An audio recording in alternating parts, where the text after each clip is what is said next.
नमस्कार. रिअल मराठी न्यूजमध्ये आपले स्वागत आहे. बातमी आहे अंगणवाडी कर्मचाऱ्यासंदर्भात अत्यंत महत्त्वाची. अंगणवाडी कर्मचारी कृती समितीच्या नेत्यांची सचिव महिला व बालविकास अनुप कुमार यादव आणि महिला बालविकास आयुक्त रुबल अग्रवाल व अन्य अधिकाऱ्यांसोबत विस्तृत मीटिंग झाली. काय आहे सविस्तर बातमी पाहूया. तत्पूर्वी आपण या चॅनलवर नवीन असाल तर असेच नवनवीन व्हिडिओ पाहण्यासाठी या चॅनलला सबस्क्राईब करा. शासनाने अंगणवाडी कर्मचाऱ्यांसाठी पेन्शन योजनेचा अंतिम प्रस्ताव तातडीने तयार करण्याचे मान्य केले असून लवकरात लवकर प्रस्ताव मंत्रिमंडळात मंजुरीसाठी पाठवला जाईल असे सांगितले. तसेच कृती समितीच्या वतीने पेन्शन योजनेबाबत ठोस सुधारणांचा लेखी प्रस्ताव देण्यात आला. सर्वोच्च न्यायालयाच्या निर्णयाप्रमाणे ग्रॅज्युटी देण्याचे मान्य केले. मोबाईल तत्काळ देणार. मिनी अंगणवाडी सेविकांना पूर्ण अंगणवाडी सेविका पदाचे आदेश त्वरित देणार.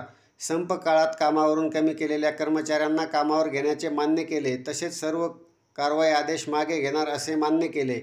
संप काळात कोरोना काळातील राहिलेल्या दिवाळी व उन्हाळी सुट्टीमध्ये आयोजित करण्याविषयी सकारात्मक विचार करणार.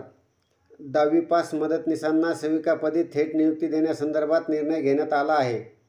वरील सर्व चर्चा सचिव आणि आयुक्त यांच्याशी झाली.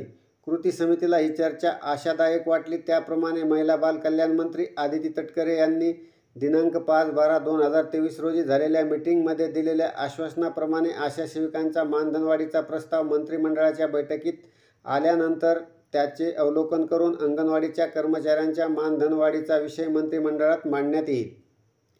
वरील परिस्थिती व शासनाच्या सकारात्मक भूमिकेमुळे तसेच ग्रॅज्युटी पेन्शनचा महत्त्वाचा निर्णय होत असल्याने अंगणवाडी कर्मचारी कृती समिती आपला संप मागे घेत आहे.